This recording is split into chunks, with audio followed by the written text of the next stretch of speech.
Okay, and welcome to the Franchise Freedom Podcast. I'm your host, Giuseppe Grammatico, your franchise guide. And today we have another show with two guests, something we've been experimenting with and trying something new. And we are meeting with David Moskowitz and Richard DiBiase. Both have their own podcast called Making Waves, the Making Waves Mindset, podcast dedicated to leaving the 9 to 5 and making waves into becoming your own boss. Guys, welcome to the show. Thank you. Thank you very much for having us.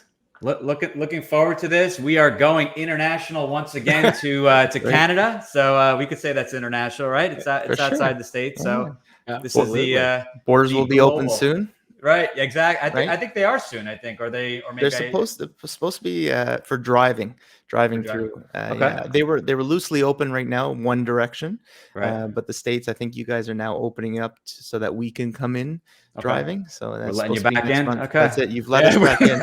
No, we don't have to jump over anything. We love you guys. Don't get it confused. We love the Americans. I'd be more worried about us, but anyway, that's a whole nother show. We'll do that in the evening. We'll do that with drinks tonight. There you go. Now, welcome to the show. I'm looking forward to it. We're as we spoke a little bit before the show, talking about journeys and leaving the 9 to 5 and kind of that journey and how fresh that journey is. But before we get into that, give us a little bit of background. Richard, if you want to kick it off, just about a little bit of background and how did you get into the business you're in right now?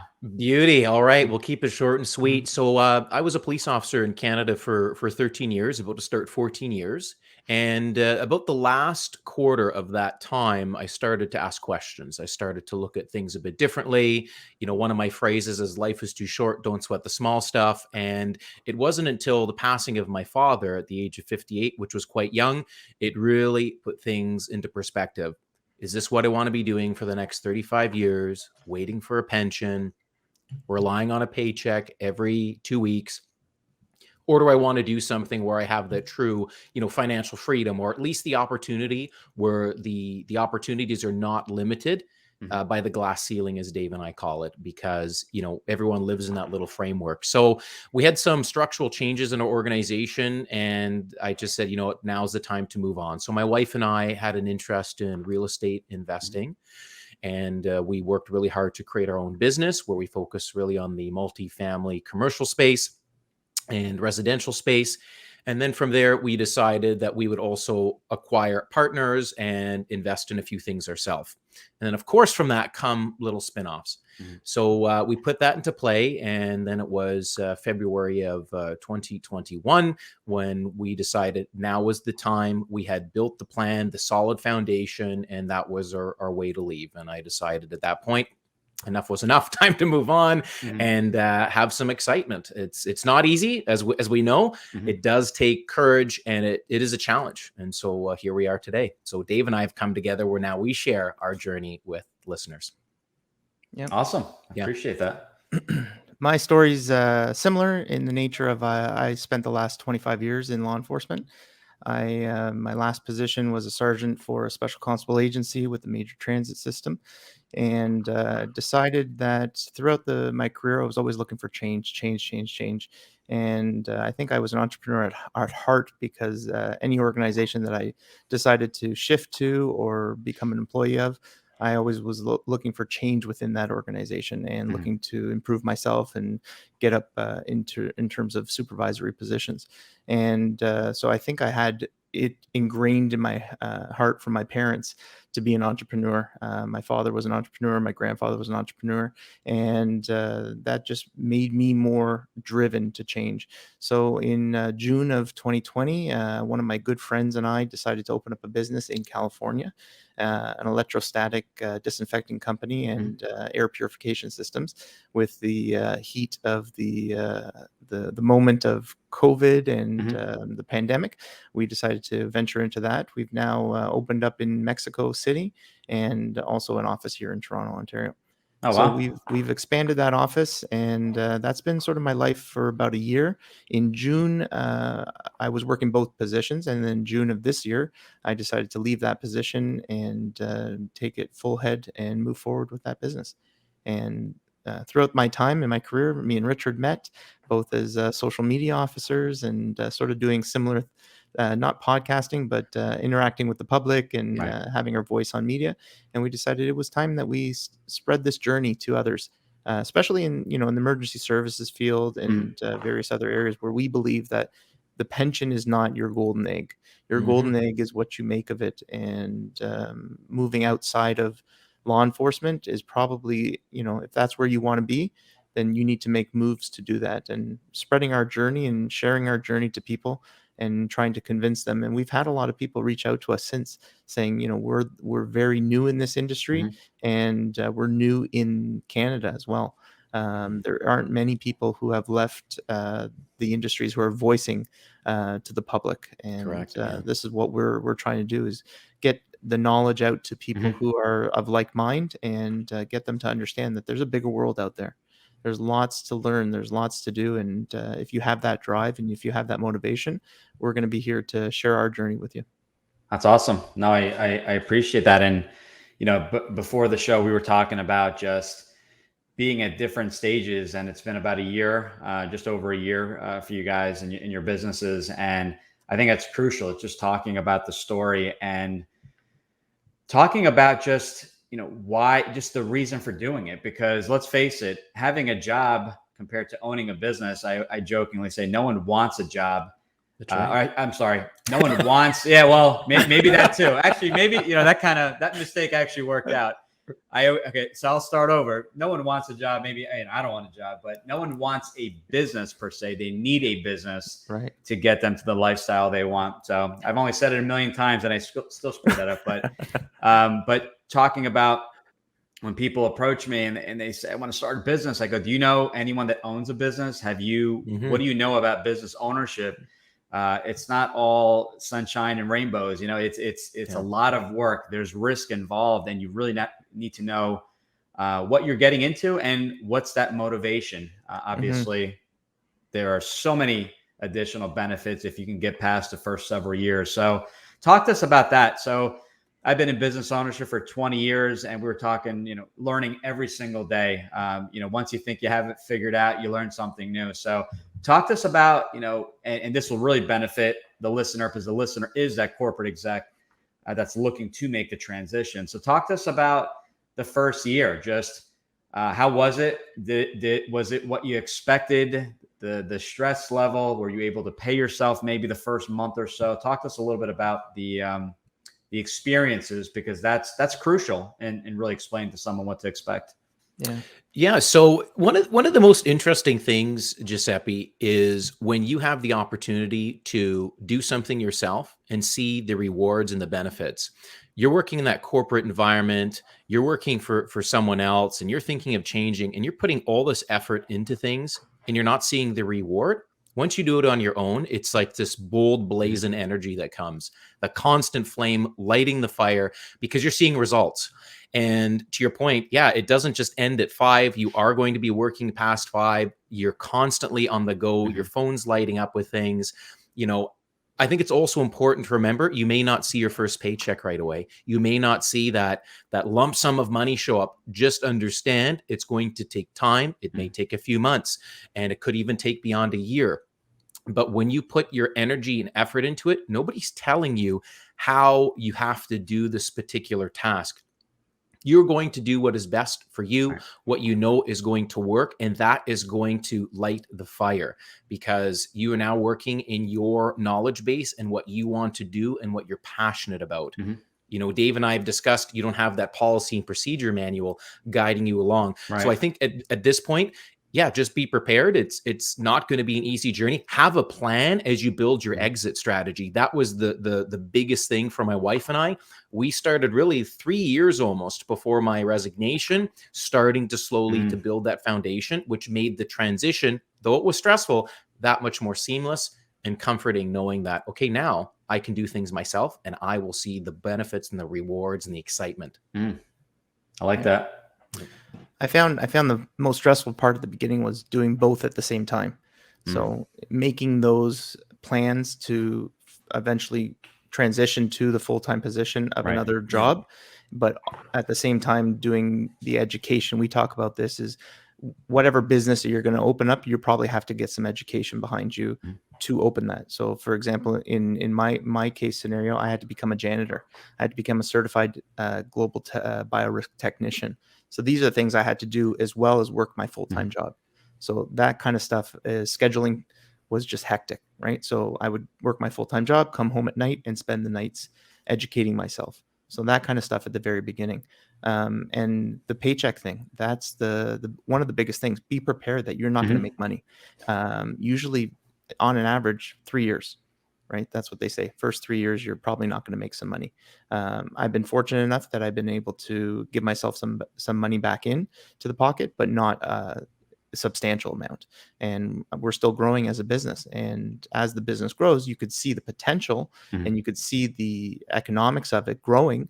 But you have to be prepared that you're potentially not going to have a paycheck for a while.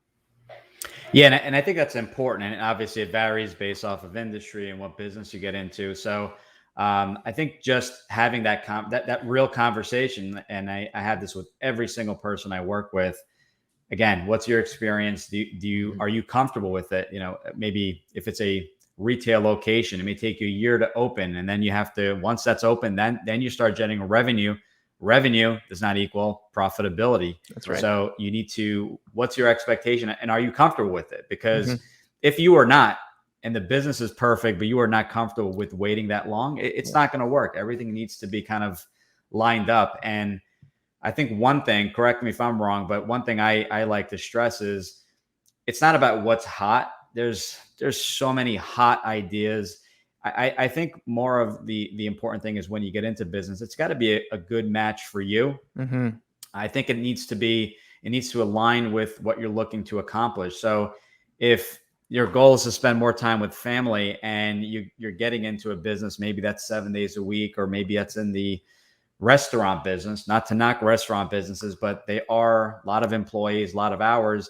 Maybe that's not really aligning with your goals. And that's where you have that clash. That's where you get that burnout after the first year. So I think a lot of businesses can make money, but I think ultimately, why are you doing it? And if it's to spend time with your family and that kind of thing, I think that needs to be your driving motivator. And then which leads to a sustainable business, which leads to the money that you're looking to make. Right. So thoughts on that? Yeah, you cannot leave your job for efforts to make money.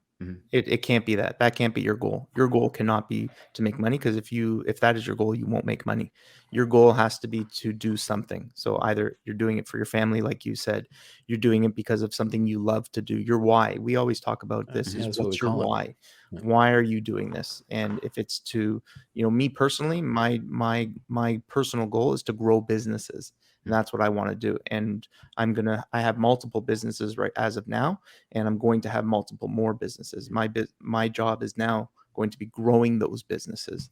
And the one biggest thing I've learned throughout that is I can't be the master of all trades. Right. I can't do everything myself, and I need to start employing people under me and help them grow as well.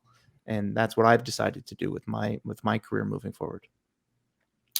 To Dave's point, Giuseppe, is finding a mentor. That was one of the biggest things that we did even prior to the transition, is finding somebody who has experienced this process, and they have to align with your values. I think that's the other biggest thing in the real estate investing space, which I am very certain is identical to the franchise world. You want to have a power team and people behind you who align with your values and your beliefs. You can get along and are like-minded, because you don't need to have clashes in this transition. It's going to impact your why. It's going to impact why you want to do this. It's going to add stress and anxiety.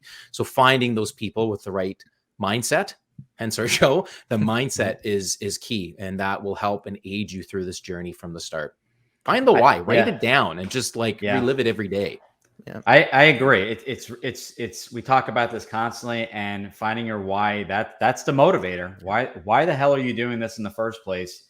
And I think that if it's just it's all about money, I think that's a tough one. I don't know how. I mean, some people, maybe they insist they've done well with that why, but I challenge everyone I work with and say, but what are you looking to accomplish here? And then you find that, well, it's traveling with family and soccer games and other things. So money is great, and we're not looking to run a business that's not profitable, Of but course. really what's that motivation? Yeah. Um, I don't think yeah, the money motivation part of it should be your why, because there's a lot of ways to make money. There's a lot of ways that you can grind and work multiple hours and work overtime for mhm, corporations and make good money.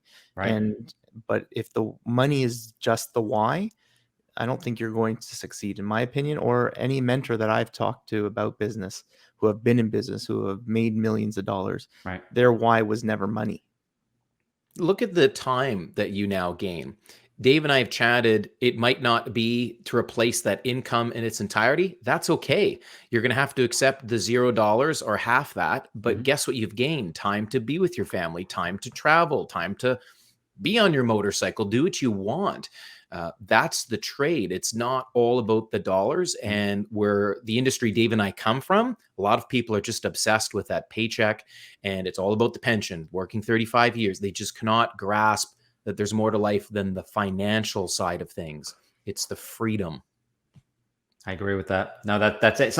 Sometimes people maybe don't understand the question, and I think I fell in that boat. And I had worked with a coach years ago, and she said, because I kept reverting to things I wanted. They were more material, and maybe I just didn't grasp the question. So she goes, okay, let's throw that aside. Let's look at it this way. If you had to rank and order why you want this business. And then she kind of gave me the most popular whys, because maybe I just wasn't getting her question. And we talked about was the time freedom to spend more time with family. And, we talked about just the freedoms of who I can work with, that's another freedom, financial freedom, the freedom of purpose, which is, by the way, a book by, or an article by Dan Sullivan from Strategic Coach. It's the four freedoms. It's time, financial, the freedom of purpose, and the freedom to work with the people that you want to work with.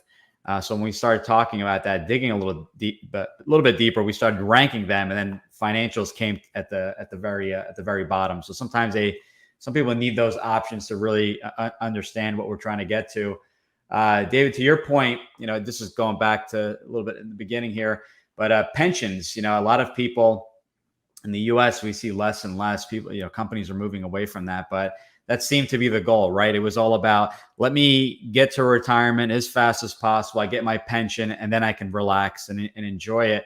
And I challenge people to that. And I had that mentality, not that I had a pension, but it was all about working my butt off until retirement. Mhm.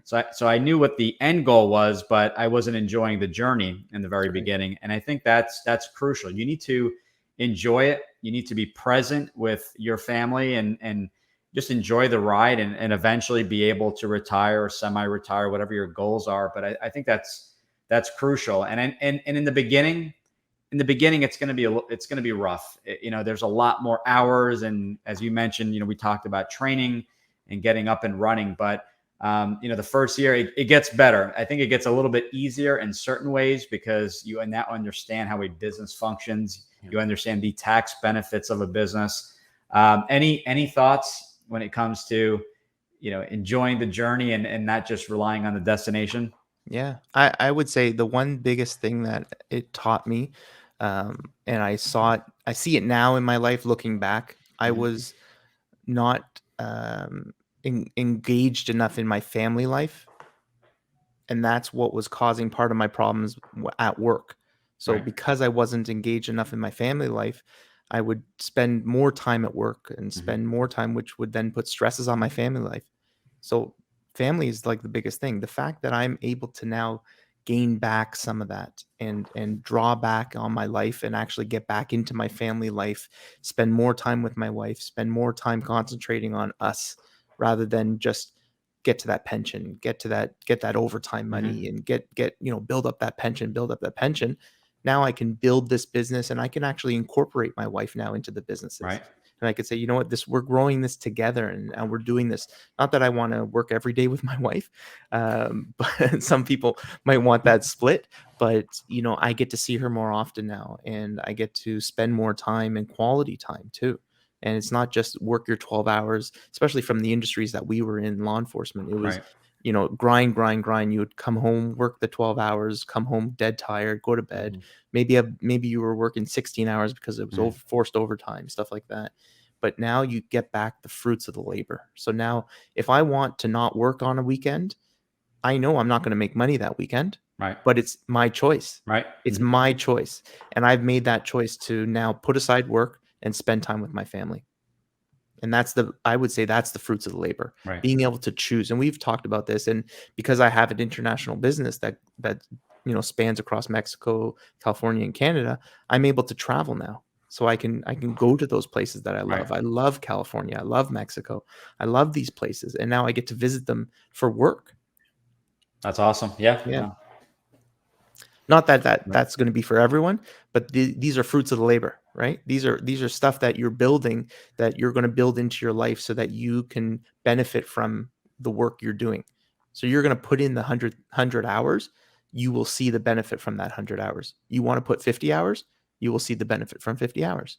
It's an investment, right? It's stop trading time for money, because that's what most with a job, you're as good as your last hour. You can obviously lose your job, right? Maybe you get a two week severance or whatever severance they give you, but you're essentially trading. You got to be there that 40 hours. It's not like you work harder so next week it's less hours, or you put systems in place in your business. You don't have to be in the office every day. Right. Richard, anything you'd like to add to? Yeah. We constantly see people aspiring, as we've mentioned, for that pension, but why aren't you living now? Right? You're waiting that 35-year mark, you get it. And I hate to say it, many people in our previous line of work, they're in the obituary section not long after retirement.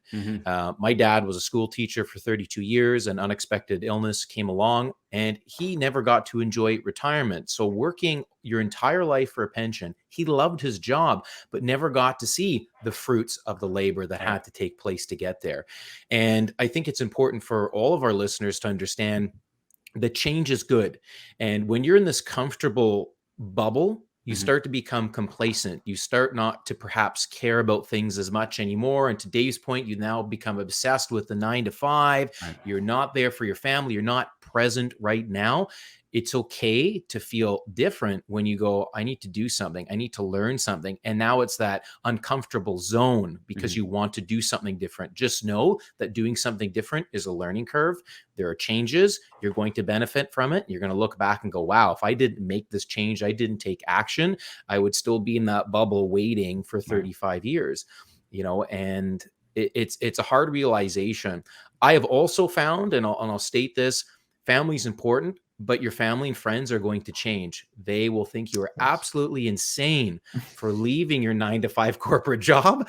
Or, if you're blessed with a pension, they'll think you're crazy, but they don't see the other side that we've all experienced here, that, well, look at all the things we're learning.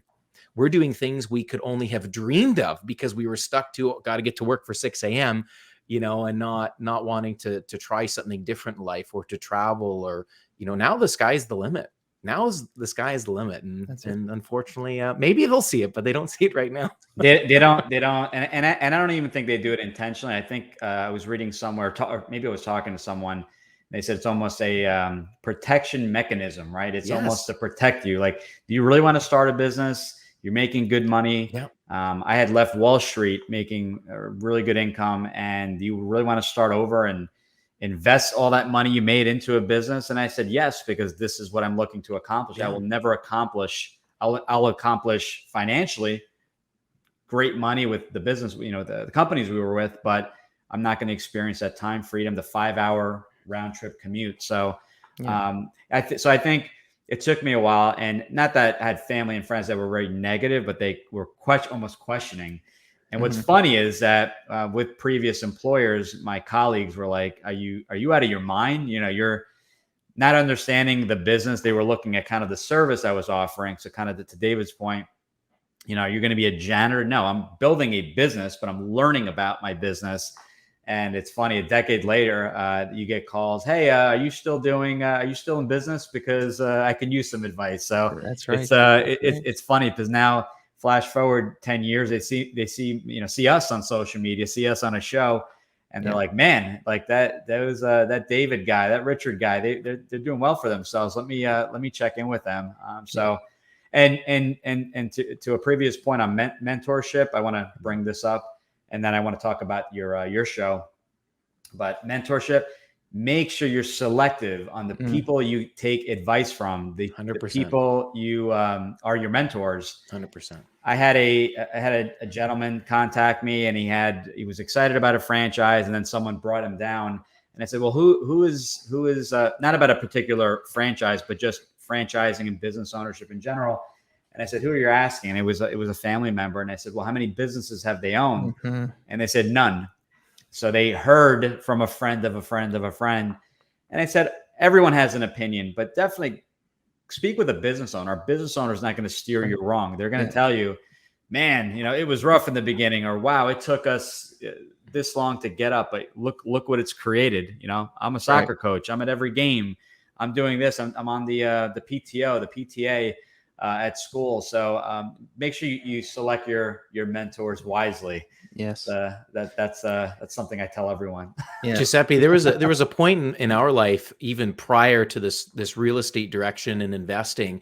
My wife and I were looking at a franchise. We're looking at two. And as we began the process, I started going to some of these locations and speaking with the owners to get a feel from them, not what was being sold to me by the particular head office or, franchise company. And not that it persuaded things, but that's a conversation for another day. You have to do your homework, and you need to look at both sides of the issue.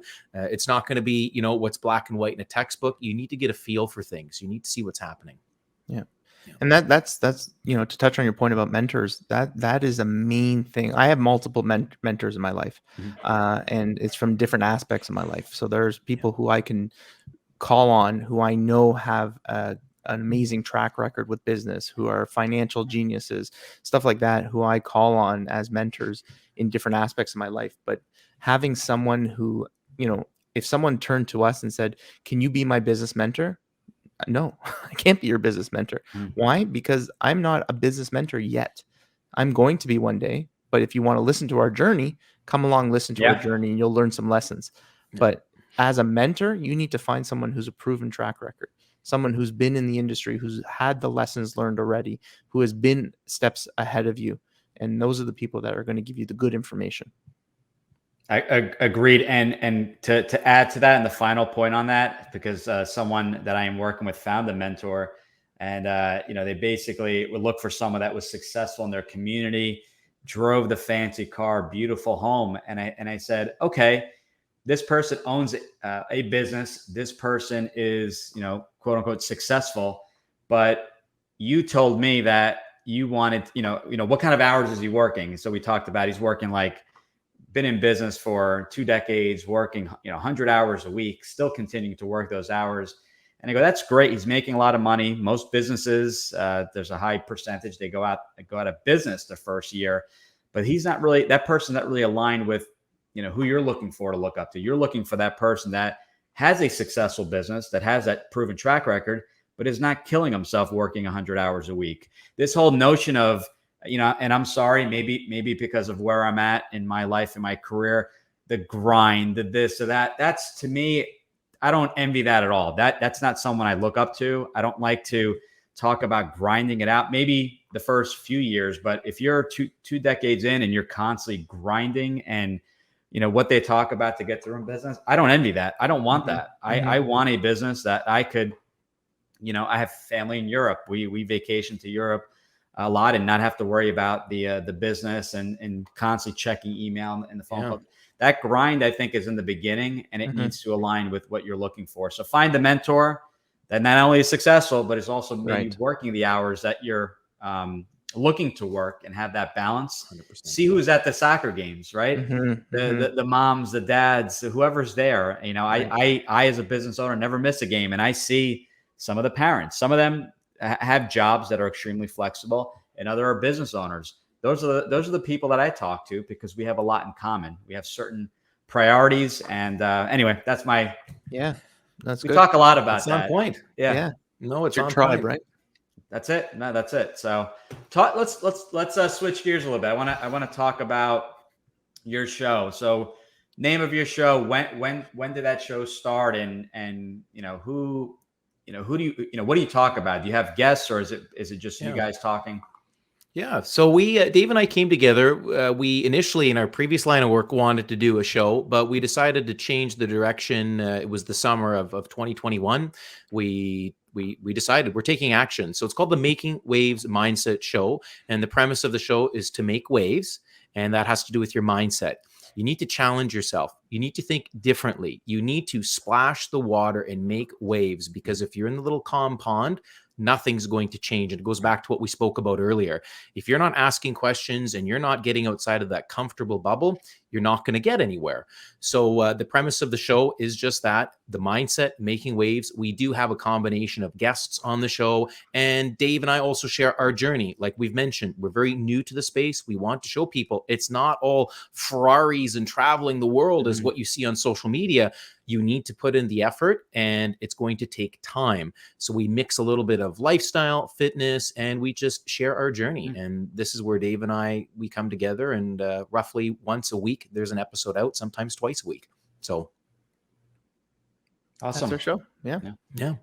And Nothing to add to that, really. yeah, no, that's great. I couldn't have asked for a better co-host. That's right. You know? Right. He's always agreeing with you. What's going on out there? It's teamwork. We get along together, you know. I was gonna say, is he in the next room and you're kind of like, all right, you better agree with me. So no, that's awesome. I think more and more people need that. I think stories resonate with people, and as we mentioned in the beginning, and they want to know. They don't want to know the textbook. Okay, there's risk in a business, blah blah blah blah. I want to hear about what you experience, and sometimes, you know, Dave's story may resonate more than Richard's, or vice versa. But people want to hear. Maybe it's like, for example, I had someone call me that listened to my show that we're first generation in this country. English was my second language. That alone, with the corporate to business ownership, just struck a chord, and he contacted me. So, I love these types of shows and stories. And, with I just see your show growing and growing, because as you go year after year, now you're talking about, okay, it's been now year 2, and this is the experience, or maybe this is the advice, or the things I would have done differently. Yeah. Thoughts on that? Like that would be pretty cool. Just kind of listening into the archives and how you kind of are growing on an annual basis. One of the main things we do when we have guests on is we always mention, we ask them lessons learned. What is the lessons learned that you've learned so far? So that, no matter where, so we've had guests who are brand new in business entrepreneurship like us, and we've also had guests who are 20 to 40 years in the entrepreneurship, and they've given us those lessons learned. The other thing we always make sure we do is that all the guests, we're going to be doing follow-up interviews with them to see where they are in their lives and the journey that we've made along the way. We always talk about, you always hear podcasts and people talking about, oh, here's what's going good in my business. Here's I've made millions of dollars in sales, and look at this and look at that. But we talk about, okay, what is going on in our businesses right now? Is it a downtime? Is it a hard time? What have you learned? What aspects do you need to take to get it better? Things like that. That's what we focus on. I think the key message too is continuing to be organic, authentic, and ourselves. That is the biggest seller for Dave and I, because we are true, genuine people, and that's the best way. We can't sugarcoat. You should never sugarcoat. And I see the three of us together coming, on this platform because we share that value. We want to be honest and transparent about what takes place. That's the best way to grow. And we will continue to showcase those people who align, and we wish them success. And, Giuseppe, we hope to have you on our show, awesome. It would be great. Yeah, that's awesome. And speaking of not sugarcoating, for everyone listening in, I had black hair before I started this journey. So. I had hair. I was gonna say, either way, either I lose my hair or it turns white. So I'll be 43 this year, and yeah, man, I'm like, someone said to me, "Wow, you're really going white," and I said, I don't know if it's the stress. Maybe I blame it on the lighting. I got to work on the lighting here in the office. But Giuseppe, you don't look a day over 32. So I appreciate that. Yeah, mine's always in my chin. Yeah, no, I have to shave it, or else, it looks. I got a lot of white here, so no, it is what it is. You look more seasoned, I guess someone said. But that's right. No, this show's been great. We could definitely talk for hours, and I'm looking forward to follow up. And that's actually, you just gave me actually a good idea for my show, and some of the interviews, doing a follow-up a year or two, down the road, and just said, what's changed? What advice would you give? And I think, those pieces of advice that you're not going to learn from school, or even, you may read about it online, but someone that actually took the advice, applied it, maybe made a mistake that you can sidestep and avoid. I think that's priceless. So guys, I really wanted to, thank you for being on the show. If anyone wants to get a hold of you, you have the podcast, websites, or any other way people can get a hold of you if they have a question or want to connect. Yeah, our show, makingwavesmindset.com. You can find us on Instagram at makingwaves_mindset. And then Dave and I both have our respective social media. I'm at Richard DiBiase on Instagram and TikTok. And I'm on David A. Moskowitz on Instagram. There you go. That's awesome. Again, guys, I really appreciate it, and looking forward to next conversation. Thank you so much for having us, Giuseppe. A pleasure.